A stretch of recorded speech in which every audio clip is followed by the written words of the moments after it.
In a universe full of ideas, we draw lightness from the dark to a place where opposites attract. Right meets left, positive touches negative, sparking an explosion of truth. Because politics makes strange bedfellows.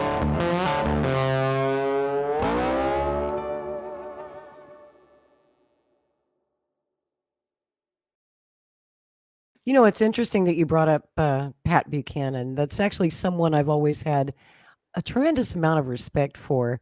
I don't always agree with him, but I Sure. respect him very much Mhm. for his, he's been anti-war, he's been small government, traditionally conservative, which I Yeah. appreciate. And, there's a great quote. I think I mentioned it to you recently. Hunter S. Thompson, the Mhm. writer, he was covering the Nixon administration and he got to know Pat Buchanan very Mhm. well. Talk about strange bedfellows. Hunter Yep. Thompson and Pat Buchanan, those two hanging out, drinking. Can you imagine? But they did often. And they Yep. became very, very good friends, like lifelong friends. They stayed friends until Hunter died. And he once said that Pat Buchanan was the only honest man in the Nixon administration. You know what? Yeah, there is that big possibility. I think. I mean, obviously, the old man, as Pat calls him, had his troubles. Although my general opinion of Nixon is more positive. I think because I like historical revisionism. I like looking at things from a fresh perspective. But generally, Pat, I think. I mean, an episode. I think it was in the '80s, and Pat was obviously virulently, raging against the so-called, the budding LGBT lobby at the time in the States. You had the AIDS epidemic and so on. So everybody knew where he stood. But I think it was when, I'm not sure if it was Andrew Sullivan, but a gay journalist became diagnosed with HIV, and he got an unexpected letter from Pat, where Pat said, I stand against everything you represent, but I hope to God that you recover and that you become well again. Signed, Pat Buchanan.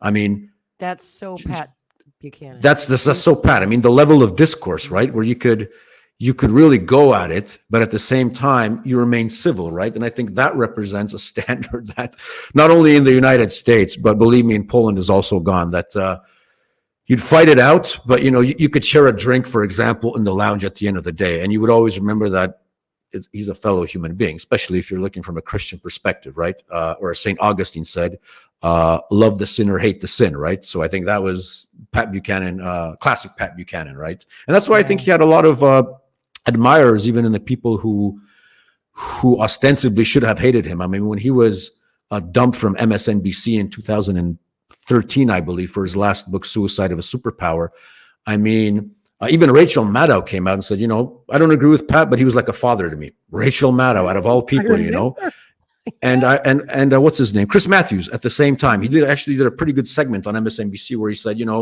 I sort of come from the same milieu as Pat, Irish, Catholic schools, and so on. We sort of diverged politically, but the one thing that you could never say about Pat was that he was disloyal to his friends. He will always be loyal to his friends, and I guess that's one of the reasons why. Pat's favorite movie is The Godfather, which he actually told me also that, Really? it is his favorite movie. Yeah. That's interesting. I didn't know that. Yeah. Well, I know that about Pat is that he did cultivate friends all across the political spectrum. Damn likable guy.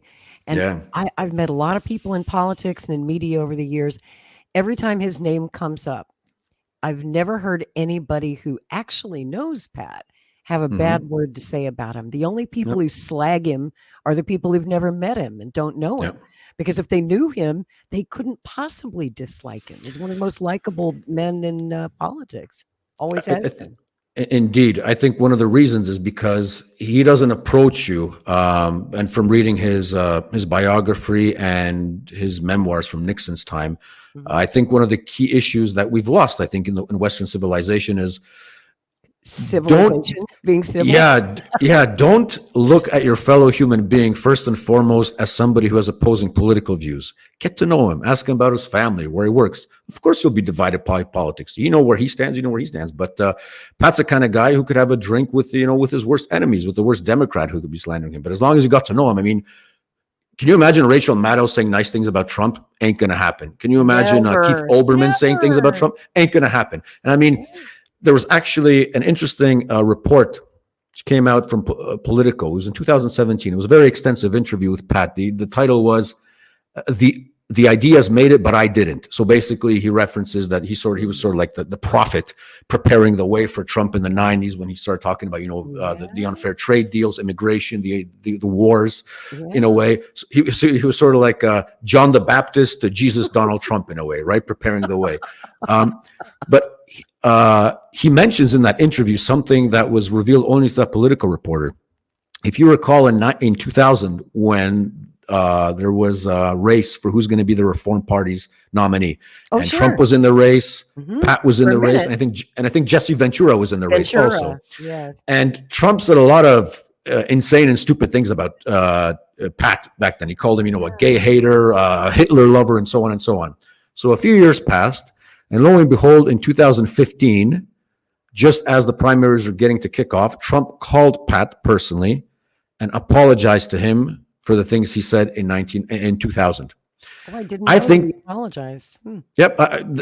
Read that Politico article. As I said, the title is the ideas made it, but it's a very long interview with Pat. He really goes into the history of his life with Nixon, Reagan, his presidential history, and he mentions that episode. And I think it might have been the only episode where Donald Trump actually apologized to someone. He's never apologized to anyone in his entire life, as far as I know. So this is breaking news, Michael. And it's like from out of all the people, he apologizes to Pat Buchanan. So how cool is that, And then I remember when he was president and earlier on, he would retweet some of Pat's columns. So I think they mended their ways, which is good because I think, it was only natural for them. I mean, Pat publicly supported Trump in 2016 and 2020.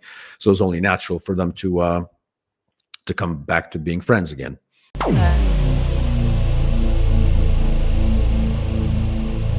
This has been a Maverick Multimedia production.